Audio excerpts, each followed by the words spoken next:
Welcome, everyone. My name is Amen, and we're back with another career conversation. Today, we have Justin, who is a human resource talent sourcer. Have you ever heard about that before?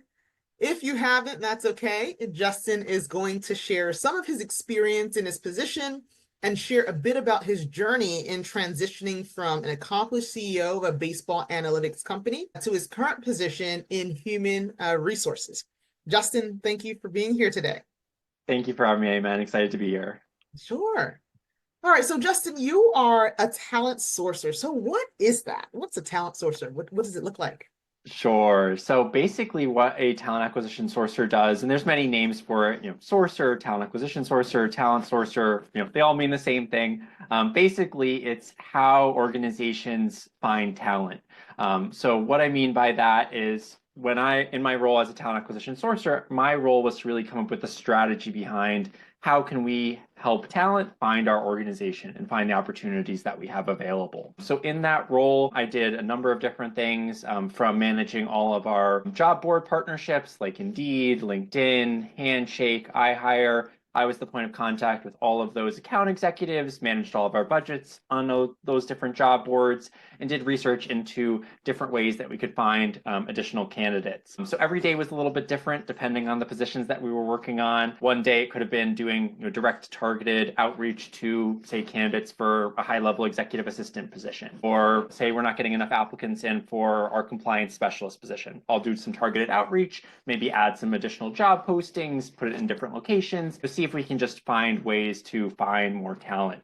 In addition to that, also comes career fairs. So career fairs were a big part of my job in terms of planning the logistics, which schools we wanted to engage with, which ones had, the largest alumni bases at our organization, and really use data to find the best campus recruiting strategy for the organization that I was a part of. So that came in waves. In the fall and the spring were definitely the busy times for the career fairs. But as it went with the school calendar, but every day was a little bit different just because every position that we worked on required different skills, required different job boards, required different posting language. I'm sure the role varies from organization to organization, but in my role as a talent acquisition sourcer, those are just a few of the things that I would do on a day-to-day basis. Nice. So, it sounds like your job basically was to find people who are looking for a job and connect them with opportunities, right? Yep, exactly. And it could even be people that were not actively looking. My role not only was reaching out to candidates that were already looking for jobs, maybe they had listed they were open to work on LinkedIn or Indeed, or candidates that hadn't heard about us. That was a big part of what I tried to do when I was a part of service coordination, is really just get the word out there about the organization, because not a lot of people have heard about us before. And so that was a really big part of my role, was really just to get the word out there to as many different networks as possible. So that way, when people are looking for jobs, whether it's in case management, nursing, administrative, technology, HR, marketing, any industry you could think of, we had all those different departments, they would know to look at our page and see what opportunities we have available. So I tried to position myself really as the public facing side of the talent acquisition team. So if anyone was interested in service coordination and just wanted to learn more before applying, usually I was the first person that someone would reach out to just to learn a little bit more about our organization. So yeah, that was really my role, was the cheerleader in chief, the direct recruiter, the person that was really just trying to get the the word out there as much as possible, about the organization that I was a part of and all the different roles we were hiring for as well.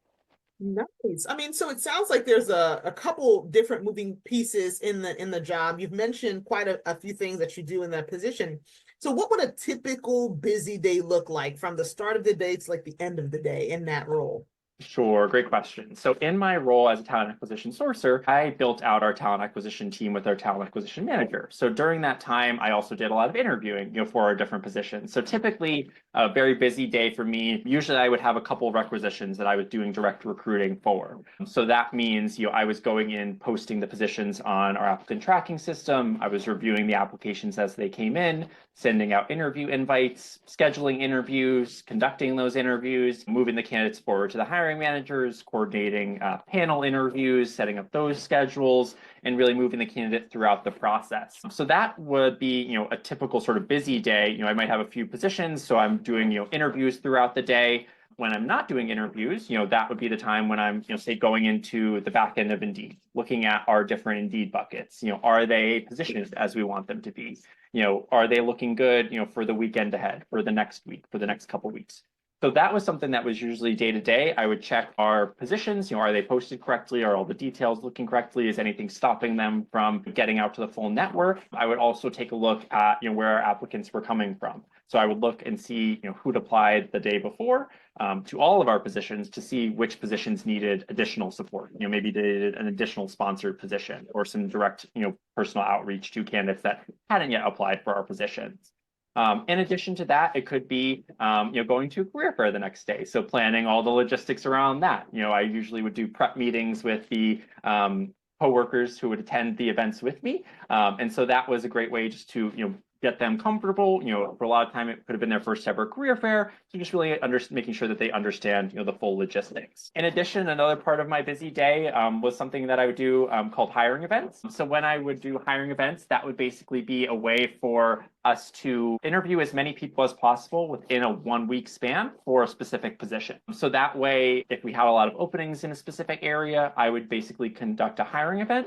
So I would basically gather as many candidates as possible that were in, the certain area that we were looking to hire, and then schedule them for interviews with our entire talent acquisition team and pitch to the candidates that this is basically a way for them to go through our whole process in just 1 week. So they would interview with us, say on a Monday or Tuesday, they move forward with that, then they would interview with the supervisors later that week, and that way they would know, within 1 week if they were moving forward or not moving forward for a position with us.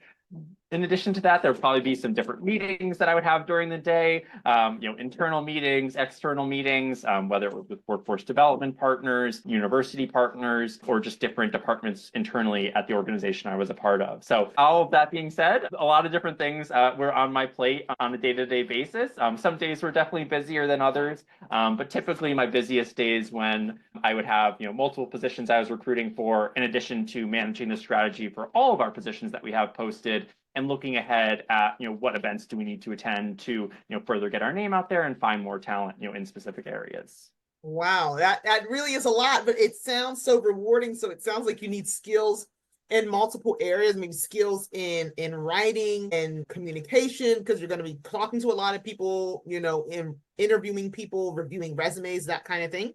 So what do you think is the top skill that somebody who wants to be a talent source or they're interested in this field, what are some of those top skills that you think they should really hone right now? And how can they get those skills? Sure. So I would say, communication is definitely a huge skill. I think you really need to be able to talk to anyone, because, as a talent acquisition sourcer, you really are one of the front facing people, the first, impression someone's going to get, of an organization.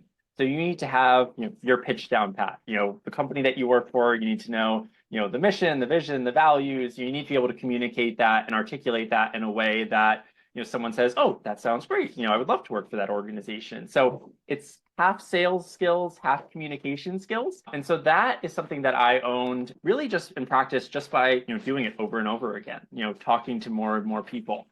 Once you have the pitch down and you say it, 10, 100, 1,000 times, it really just rolls off the tongue, rather easily. So, I would say communication skills are super key. Ways that you can build that are really just, starting to build that network. When you're doing networking or interviewing for a position, you're selling yourself, you're the product that you're selling. And so if you can really nail down that initial pitch of, my name's Justin Bowman, this is why I would be a great fit at your organization, or this is why I'm reaching out to you today, that can really help you position yourself well for the future when you're explaining why you should work at an organization. Because if you can sell yourself, you can sell anything really. And so selling yourself and then selling your organization, they go really hand in hand. And so I would say those communication skills are really, really key. Another skill that I would say is key is organizational skills. As I mentioned, my days were very busy, being pulled in lots of different directions, working in lots of different departments and externally and internally. So you definitely need to be highly organized. I created Google spreadsheets that would track, all the different events that we would have. I created a big calendar to really map it out throughout the year and figure out, when we wanted to do different events. Looking at what was busy internally as our organization and what was going on, say, at college campuses, to really see when would be our busy weeks, when would be our slower weeks. So I would say a high level of organization is really key. I built those skills. Really, I have OCD, so I'm very always focused on the most minute details. So some of that's probably naturally inherent with me, but I think there's definitely ways that you can build organizational skills create your own spreadsheets, create your own systems of organization that help you see what tasks you have to accomplish and allow you to accomplish them, in a timely fashion. So I would say, really the two biggest skills that someone would need to be a great talent acquisition sourcer are high level of communication skills and high level of organization, among many other skill sets, but those are two really key ones. All right, communication and organization. Awesome. So yeah, and I'm thinking, if somebody wants to build these skills, I'm thinking of what kind of majors do you think somebody should have to build those skills, or were you a communications studies major or anything like that? Sure, great question. So my educational journey definitely went a couple different directions. So when I initially was in high school thinking about where I wanted to go to college, I did my capstone project with a local district attorney. I wanted to learn about the criminal justice field. I come from a family of lawyers, so I was just interested in learning more about that field. And so I shadowed a prosecutor, I shadowed defense attorneys, and just really learned the ins and outs of the criminal justice system. That being said, I went to the University of Alabama, and my freshman year, I started as a criminal justice major. But by doing that capstone project my senior year of high school, it made me not necessarily want to stay in criminal justice. I realized that I was unfortunately going to be part of the worst days in some people's lives, and I wanted to do something that I knew I would be, providing more help and more support to people on a day-to-day basis. So I was a criminal justice major. I believe halfway through my freshman year, I decided to switch majors. And so from there, I actually went into a program called the New College, which was a part of the University of Alabama. So they had this school where if they didn't have that major on campus, you could basically take classes from different disciplines and different programs at the university and combine it to make your own major. So I majored in interdisciplinary sciences with a concentration in sports management. And so I took classes, I did take some communications classes, I took some journalism classes, some business classes, marketing, really tried to take classes from as many different disciplines that I thought would be helpful in that career. And so that's really the initial part of my educational journey was, I started in criminal justice, switched to interdisciplinary sciences and sports management, and allowed me to really learn from a lot of different disciplines. And that was something that I really did enjoy about the New College. It allowed me, from an early point in my educational career to really think about what I wanted to do the most. What were the things that I enjoyed the most from an educational perspective? What did I want to learn more about? And really allowed me to create a major that I thought, tailored itself directly to what I was looking to learn. So that was definitely a big way of how I built a lot of my communication and organizational skills. But I think you can really learn these skills in a whole lot of different majors. If you are going to be a teacher or you're an education major, you have to learn how to communicate, whether it's with students, whether it's with parents, whether it's with administrators. Same if you're, say, a nursing major. You have to, understand how to communicate effectively with patients and their families and be highly organized to do a full rotation at a hospital or at a doctor's office, or if you're a teacher organizing your classroom schedule. So I think you can really build organizational skills and communication skills in a wide variety of majors, and I think that's proof positive with my educational experience. I definitely learned some things when I was a criminal justice major, learned a lot when I was a sports management interdisciplinary sciences major. So I really think you can gain a lot of these skills just from your day-to-day interactions, both from an educational and professional and personal perspectives as well. Awesome. Yeah, I really love that you mentioned when you completed that capstone project in your high school, that's when you realize that maybe this isn't the direction that you might want to go in. How difficult was it to make that transition? Because many people might be in a certain major where they say, okay, I think I want to do this later on, and this is the area I want to go into.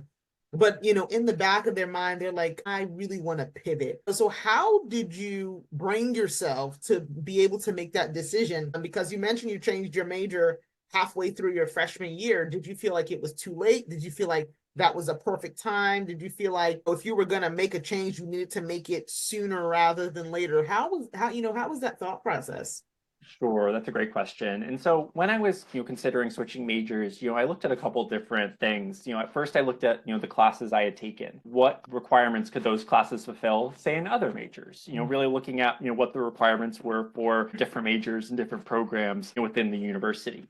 So for example, some major programs do require you to, apply directly to that program. So that might be something where you want to switch to major, but you might not even be able to get into that major because it requires certain application processes and maybe they might be all full. And so when I was initially thinking about changing majors, I definitely talked to the I want to say, I can't remember the exact title, but they were a professor at the criminal justice department. They also did some career services, like internship coordinating, things of that nature, and sort of just had a conversation with them, just to sort of see if I stayed in criminal justice, this is what my path would look like, or if I pivoted, this is what I could do. And so by having that conversation, it just made me realize that I didn't need to stay down that one path. There were other opportunities, and funnily enough, the criminal justice building was right next door to where the new college was. So I just had to go one building over, and I talked to them, really learned about what the details of that program looked like. With that program, an interesting thing is you have to really come up with kind of your pitch of what you want your major to be before you're in the program. So that was something that it allowed me to give a lot of thought into what I wanted to do and what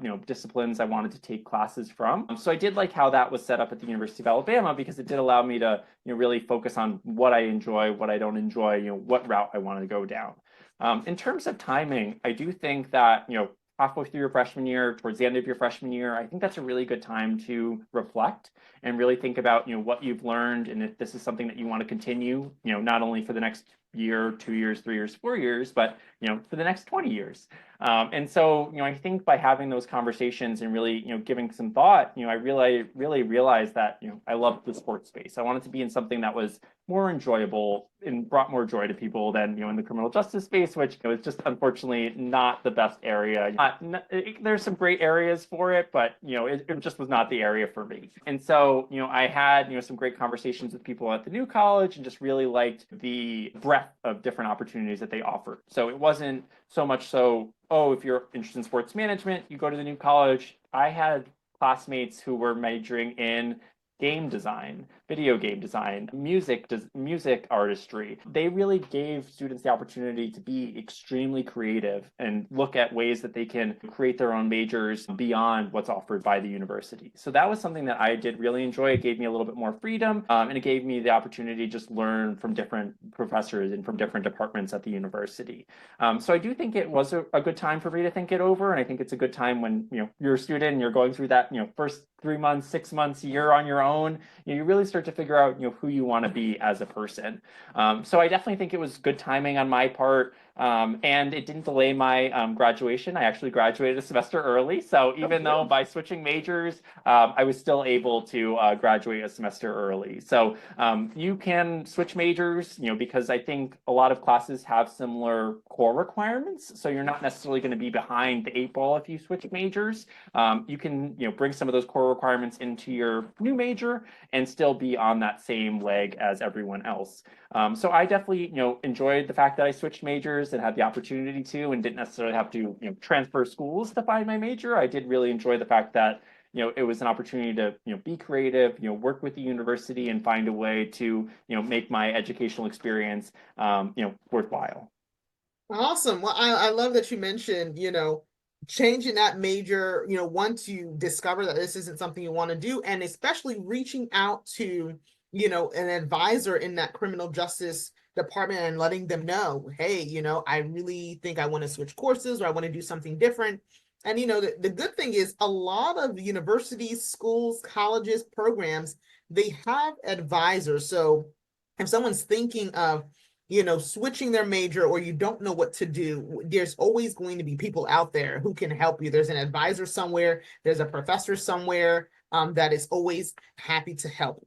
So Justin, you mentioned going into sports management, the interdisciplinary science with a concentration in sports management. So how did the sports management piece play a role into, where you are now? Did it have an effect on you? Or did you go into a certain job related to sports management, or did you just build skills that have helped you right now?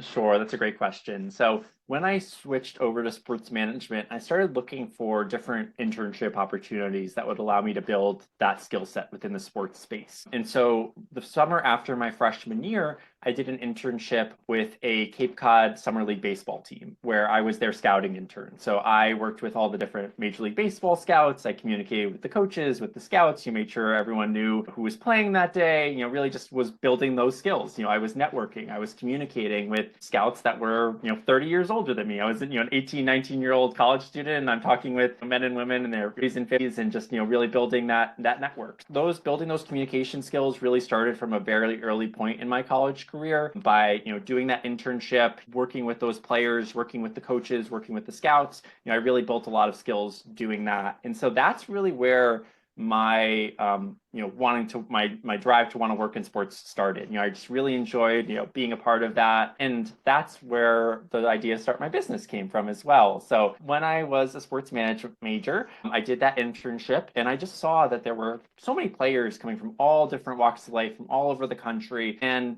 there just weren't enough people to see all these players. They weren't, they might be at one game right now, and then there could be 3 other games going on simultaneously, and there's only one person trying to go through all 4 of those games. So if you're not there when that at bat is happening, you might just not see that player.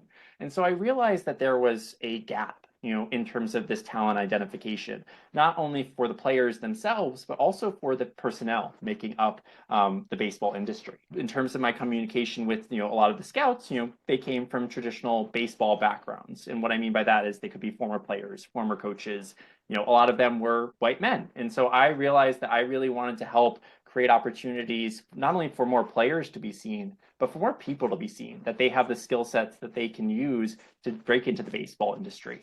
Because I actually had communication in talks when I was networking with different people, and they were just telling me all the different ins and outs of the baseball industry. And I actually talked with this one person that I really enjoyed speaking with. They were a scout for one of the teams. They were a college softball player at the University of Virginia. And so they were writing under a pseudonym for a baseball site. And one of the major league teams liked their work and reached out to them and wanted to hire them as a scout. Another team reached out, similar interest, but when they realized that that person was a woman, they didn't want to hire them anymore. And so I just saw from a very early point, the discrimination that was apparent, in the baseball industry.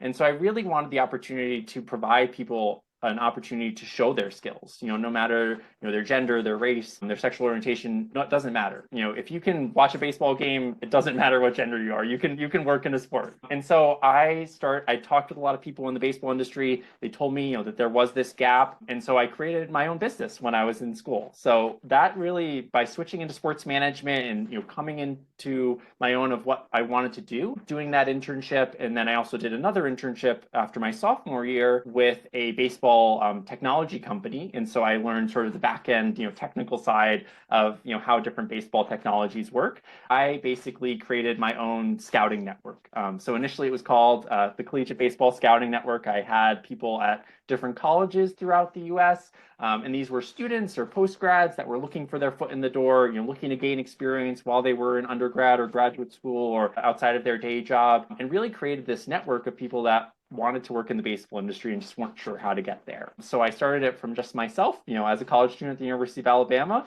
connected with some of my fellow interns that I had met at the Cape Cod Baseball League, as well as with TrackMan, where I did my second internship, and just started building a network and just getting the word out there that I was looking for people. So I created LinkedIn pages. I reached out to sports management professors across the country to really just get the name out there and just really learn what they were looking to show their students and really get in front of those students. So that was a long-winded answer of how I got into the sports management field. Really started when I was in school. I started my business when I was a sophomore or junior, I believe, and I also worked for the University of Alabama baseball team for a little bit as well. So I really dived headfirst into the sports area. I did an internship as well with the University of Alabama athletic department's sports marketing department. So I would go to different sports and basically run the marketing tables, do all the promotions. So anytime you see, at a, women's college basketball game or a baseball or softball game, those in between inning entertainments, usually it was me and other interns that were running those entertainments. So the t-shirt tosses, the little games that, universities put on between those innings during the downtimes of games to keep the fans engaged. So that's another way that I built my communication skills, by talking with, fans as they were coming in, sharing Alabama swag, things of that nature, and just learned, really the back end of, so many different sports and all the different things that go on to, putting a successful, event on. So I built my skills, my communication skills doing that. And then also while I was with TrackMan, part of that role, in addition to monitoring the data as it would come in from the different technologies all throughout the country, when someone would have an issue with their technology, they would call into us. So very early on, I had to, learn that customer service voice, be technical support. I'm not on the ground with them. They might be in a different state, a different country, and I'm trying to figure out, what's not going right with their system. And so very early on, I learned those communication skills, that phone etiquette, how to be professional on the phone. And even probably my communication skills started even earlier. My dad, like as I mentioned, I come from a family of lawyers. So my dad ran his own law firm. He still does 35 years later. And sometimes I would help him out in the office, man the phones. And so I would, I still know this from heart, Attorney David Woolman's office, how may I assist you? So even from, when I was a student, a middle school, high school student, I was answering the phone at my dad's law office, and very early on, developed that, professional, phone etiquette and communication skills. So, it was a long-winded way of, how I ended up in the sports field, but was definitely, a really great experience. No, it's just really awesome. I love everything you mentioned, especially about internships, having multiple internships. I mean, building that experiences helps you later on. The networking and getting out there and just talking to people. I mean, I know communication is one thing that a lot of people might shy away from, and they're like, I don't know what to say. I don't know how to say it. Where do I even start? But, I don't know, maybe you would agree that to be a better communicator, you have to start communicating, right? You have to just put yourself in situations, walk up and greet people and say hello. And there's many different things that you can do to start building up those communication skills. What else would you recommend for somebody who's like, I really know I need these communication skills, but I'm not even sure where to start or how to start, or I'm just nervous talking to people?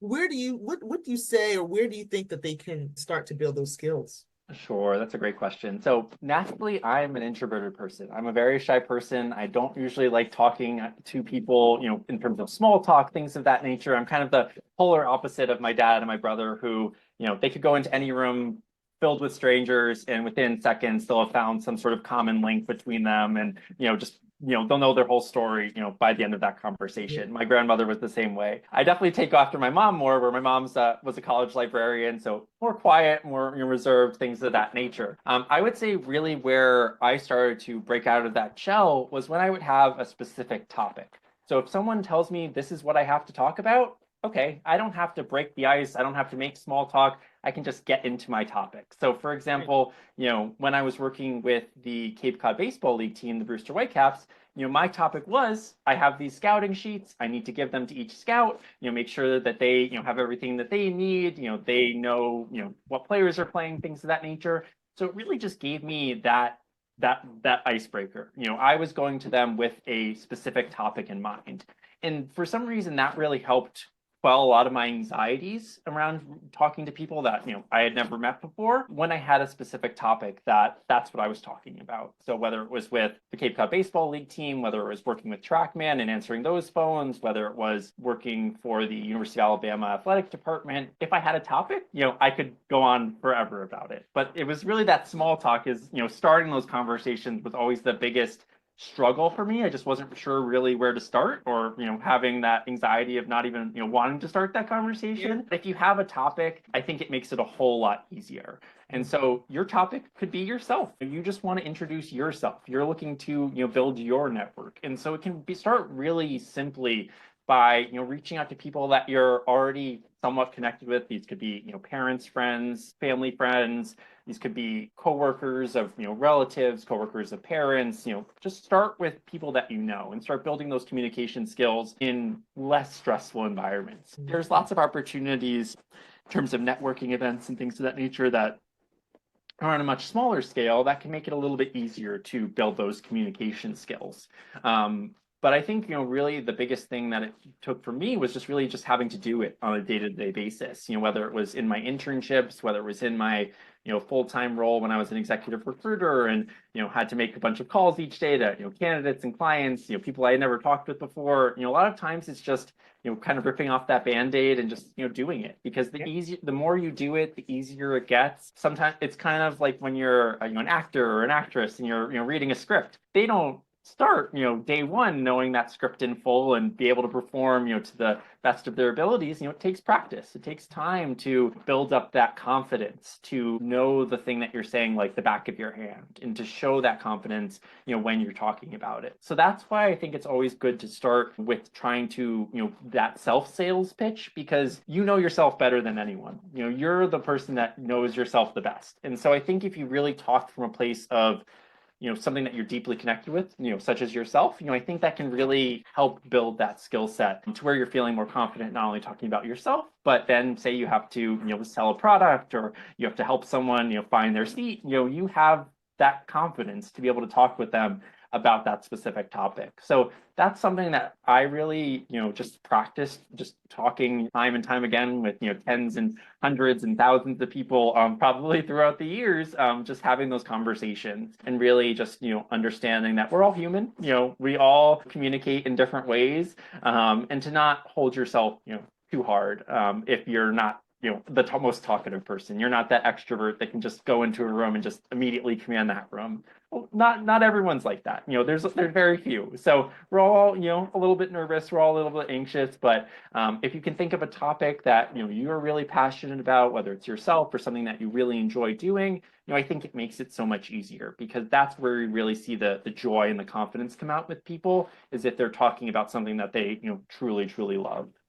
Yeah, no, for sure. I mean, I second everything that you've said. And I think another way, to learn the person that, I mean, another way is to learn the person that you're going to be speaking with. So if you're going to an event and okay, these 5 people are going to be there, you can search up their profile on LinkedIn, or go to their company website or go to their organization's website to learn a little bit more about them. And that can also help with conversation starters and, things like that, to just make you a little bit more comfortable in talking to people. Oh, without a doubt. I would say research is key. I can find anyone on LinkedIn so quickly, Google things, it's so easy to do just basic research, and it really can, pay a lot of dividends. I would say I've probably gotten multiple opportunities based on the research that I did, prior to those conversations, because I came in and had good questions. It showed that I really, had looked at, when the organization was started, what are the different changes that it went through, what are the challenges it faced. So yeah, research is a really key way. It can also be a way to find, commonalities as well. So if you're looking to just start building that network, use your alumni network, whether it's, Towson, Johns Hopkins, University of Alabama, there's alumni all throughout the country from any university. And so that could be just a really great way where you're already connected with them because you went to the same university. And that can just be a really easy way to build that skill set, because it's a less stressful conversation. You're talking to someone that went to the same school as you. They already have something in common. It just makes it that much easier, to build that bridge. So yeah, I definitely second what you're saying. Amen. Research is really key. You can find, a lot about someone on Google and LinkedIn, and, make sure you're well prepared. Awesome. So speaking of being well prepared and research, I wanted to ask a question about interviews. Right, so you mentioned, as a talent sourcer, you've interviewed a lot of people. So when, one body's preparing for an interview, what do you think is one of the key things that people should keep in mind? That's a great question. So it definitely, what we mentioned in terms of research, research is key. You need to do research into the position that you're applying to and interviewing for. You need to do research into the organization that you're going to be interviewing with. And if you do have the name of the person that you're going to be interviewing with, doing research into that person as well. So research is really key. Another big part and another big interview tip that I always give people when they're, training on how to do a good interview, is you really want to make sure you don't give that talent acquisition person, that recruiter, that hiring manager, whoever it might be, you don't want to give them a reason to say this person wasn't a good fit because. So this could be, a specific technology that you didn't have experience with. It could have been, not enough years experience, and you didn't have experience in certain areas. You don't want to give someone a reason to say, this candidate wasn't a good fit because. So when I'm coaching people on how to be successful in interviews, you really want to do a lot of preparation in beforehand. Typically, what I like to do is I will create a Google Doc with the job description. I'll create a Google Doc in that job description with the person's LinkedIn profile, the company LinkedIn profile. I'll also come up with about 5 to 10 questions that I want to ask the interviewer, of what it'll really help me not only set myself apart from other candidates, but it also will give me more information on the position and on the organization themselves. So I would say, research is really key. That can really start you from a great, first standpoint. And then when you're going through the interview, really just not giving someone a reason to say, they're not a good fit. Oh, they didn't have experience in this technology. Oh, they couldn't answer this question. You always really need to be able to figure out a way to turn, weaknesses into strengths. So for example, if you don't have experience in a certain technology, you can say, I don't have experience with, Google Suite. I did work quite a bit in the Microsoft Suite and Microsoft Word and Google Docs. I know there's a lot of similarities, so I would have no problem, I believe, picking that up relatively quickly.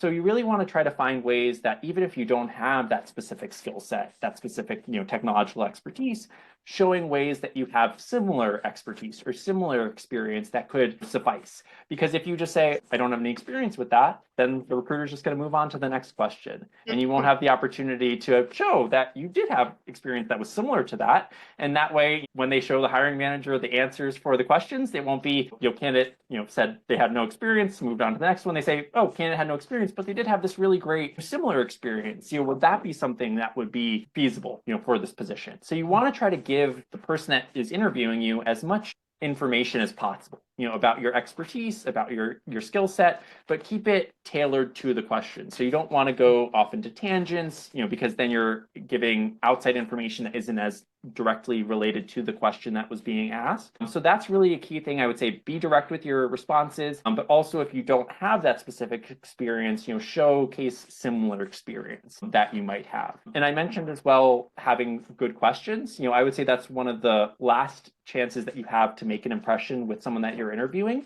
Usually at the end of every interview, the interviewer will ask, are there any questions I can answer for you, about the position, about the organization, whatever it might be. Sometimes candidates will say, no, I don't have any questions. So that's the end of the interview. You're done. That's the last impression that someone has of you. However, if you say, oh yeah, I do have a few questions. So these can be questions of, tell me a little bit more about the day-to-day of the position. What's the challenge I could face in this position? Maybe the hiring manager that you're speaking with has been there at the company for 20 years. You can ask them, how has the company changed, in your time there? How do you see it continuing to grow in the next 5 to 10 years?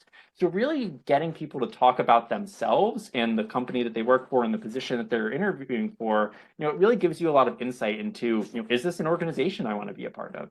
Is this a position that I would be happy in on a day-to-day basis? Or are those challenges that they told me something I really wouldn't want to do? And so it can be a really great way for you to not only learn more about the position and about the organization that you're interviewing for, but it can be a great way for you to leave a great final impression. If you're asking really great questions, usually that's the final impression that that interviewer will have with them. Oh, that candidate, they just asked such great questions. I'm excited to move them on, to the next step. So I would say, always leave a great final impression by asking really well thought out questions, because they can really give you great information into the position, into the organization, and really help you stand out from other candidates that you're interviewing against. Wow, this was really helpful. All that information was really helpful. Thank you so much for sharing so much about your experiences. And I'm not sure if there's anything else that you would like to add or anything that you would like to mention at all. Anything else? Sure. So, I would say, when you're thinking about what you want to do as a career, you have to realize that it's not one path. It's not linear. You can take many different paths. So, for example, I started in criminal justice, went to sports management.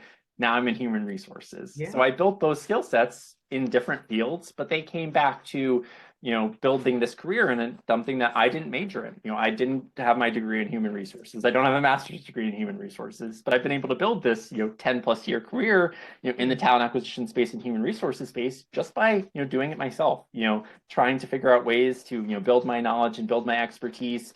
So whether it's just volunteer opportunities, paid opportunities, whatever it might be, always try to find ways to build your skill sets and expose yourself to different industries and different opportunities, because you might not know going into college exactly what you might want to do, and that's okay. Your career is a long path. You can go many different directions. What you start in as an 18-year-old does not mean that that's what you have to do until you retire. So I would say that that's just a really key message that I'd like to share, is you can really pivot. You can pivot from different opportunities and different majors and different career paths, because a lot of the skill sets that are needed, are translatable. There's definitely some professions that you need a lot of school for. If you're going to be pivoting to be a doctor, that's going to take a lot of school. But, there's some positions that you can, pivot between because they have a lot of those same core skill sets, communication skills, organizational skills, whatever it might be. So that would be something, I would definitely just give advice, someone that's thinking about their career, or, whether they're an undergrad, a grad student, or they're a professional and they just want to pivot, there's lots of opportunities out there that can be similar to what you're doing, but different, and allow you to have more creativity, more flexibility, more opportunity to do what you're really looking to do. Awesome. Thank you so much. Well, Justin, if anybody wanted to reach out to you, how could they do that? Because I know some people are like, this is cool, but like, I want to chat more, I want to connect. How can they do that? Of course. So I would say LinkedIn is probably the number one place to reach out to me. They can find me, Justin Bowman, on LinkedIn, exactly as my name is spelled. I would say LinkedIn is a great tool if you're looking to build your professional network or just looking to connect with people in your field. Use it. That's how I built, my business. That's how I built my recruiting career, and that's how I'm going to be building my new business as well. So LinkedIn is a really great way. People are on there to connect professionally. It's not like Facebook or Instagram where you're connecting with friends or family. This is a specific site for professional networking. Use LinkedIn. Use it to the fullest abilities, and you don't need to pay for it. You can do a lot of great stuff on the free side. So anyone that wants to connect with me, they can reach out to me directly on LinkedIn. Awesome. Well, this has been so great, Justin. I'm glad that you took the opportunity to share your experiences and really drop some wisdom here. That's what you've done. Thank you so much, Justin. Thank you, man. I appreciate you having me today. Sure. Have a good one. See ya. All right, so that is what I have for you today. Hopefully you enjoyed the episode. You learned a thing or two from our career conversation. I really hope you'll join us for the next one. But until then, be sure to like, comment, share, and subscribe for more tips, guidance, and knowledge to help you in exploring your career opportunities. Until the next time, I'm your host, Amen, signing off.